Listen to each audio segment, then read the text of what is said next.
Oh, well, hello there again. We're still here in Grimm's Fairy Tales. Now we're going to read the next one, The Three Feathers. There's my son again to ask me a question in the middle of my videotaping now. You want to come over and say hello? Or should I chase after you with my computer? Oh, you sure? You sure? Oh, the dogs are jumping on him right now. There he is. Okay, he's got them. I don't know if you saw him or not. Let's pretend that didn't happen, shall we? The Three Feathers, the Brothers Grimm. There was once upon a time a king who had 3 sons, of whom 2 were clever and wise, but the third did not speak much, and was simple, and was called the Simpleton. When the king had become old and weak, and was thinking of his end, he did not know which of his sons should inherit the kingdom after him. Then he said to them, "Go forth, and he who brings me the most beautiful carpet shall be king after my death, and that there should be no dispute amongst them." He took them outside his castle, blew 3 feathers in the air, and said, "You shall go as they fly." 1 feather flew to the east, the other to the west, but the third flew straight up and did not fly far, but soon fell to the ground. And now one brother went to the right and the other to the left, and they mocked Simpleton, who was forced to stay where the third feather had fallen. He sat down and was sad. Then all at once he saw that there was a trap door close by the feather. He raised it up, found some steps, and went down them. Then he came to another door, knocked at it, and heard somebody inside calling, "Little green waiting maid with the limping leg, little dog with the limping leg, hop hither and thither and quickly see who is without." The door opened, and he saw a great fat toad sitting, and round about her a crowd of little toads. The fat toad asked what he wanted. He answered, "I should like to have the prettiest and finest carpet in the world." Then she called a young one and said, "Little green waiting maid with the limping leg, little dog with the limping leg, hop hither and thither and bring me the great box." The young toad brought the box, and the fat toad opened it and gave Simpleton a carpet out of it, so beautiful and so fine that on the earth above none could have been woven like it. Then he thanked her and climbed out again. The 2 others, however, had looked on their youngest brother as so stupid that they believed he would find and bring nothing at all. "Why should we give ourselves a great deal of trouble searching?" And said they, and got some coarse handkerchiefs from the first shepherds' wives whom they met, and carried them home to the king. At the same time, Simpleton also came back and brought his beautiful carpet. And when the king saw it, he was astonished and said, "If justice be done, the kingdom belongs to the youngest." But the 2 others let their father have no peace. They left him in no peace. They made a big they wrangled, they bickered.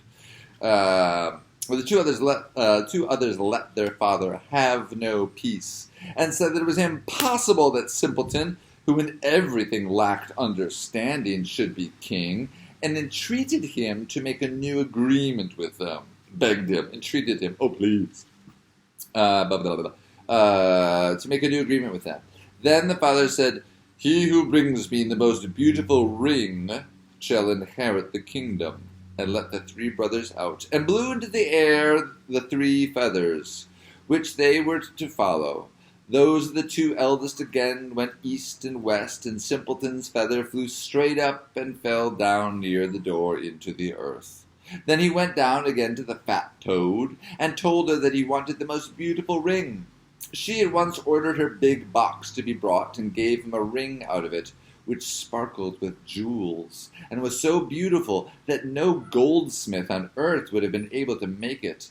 The 2 eldest laughed at Simpleton for going to seek a golden ring. They gave themselves no trouble, but knocked the nails out of an old carriage ring, and took it to the king. But when Simpleton produced his golden ring, his father again said, "The kingdom belongs to him."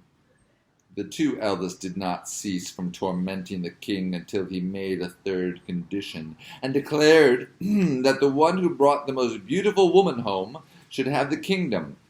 He again blew the 3 feathers into the air, and they flew as before. Then Simpleton, without more ado, went down to the fat toad and said, "I am to take home the most beautiful woman." "Oh," answered the toad, "the most beautiful woman? She is not at hand at the moment, but still you shall have her." She gave him a yellow turnip. Turnip is like a potato. She gave him a yellow turnip, which had been hollowed out, to which 6 mice were harnessed. They were connected to it. Then Simpleton said quite mournfully, "What am I to do with that?" The toad answered, "Just put one of my little toads into it." Then he seized one at random out of the circle and put her into the yellow coach. But hardly was she seated inside it than she turned into a wonderfully beautiful maiden, and the turnip into a coach, and the 6 mice into horses. So he kissed her and drove off quickly with the horses and took her to the king. His brothers, who came afterwards, had given themselves no trouble at all looking for beautiful girls, but had brought with them the first peasant women they chanced to meet. When the king saw them, he said, "After my death, the kingdom belongs to my youngest son." But the 2 eldest deafened the king's ears afresh, with their clamor. "We cannot consent to Simpleton's being king," and demanded that the one whose wife could leap through a ring which hung in the center of the hall should have the preference.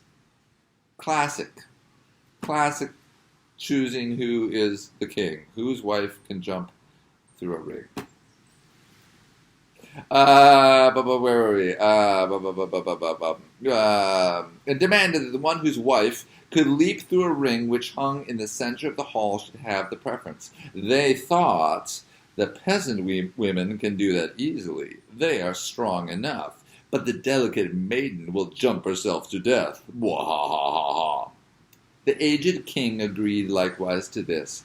Then the 2 peasant women jumped through the ring, but were so clumsy that they fell, and their coarse arms and legs broke in 2.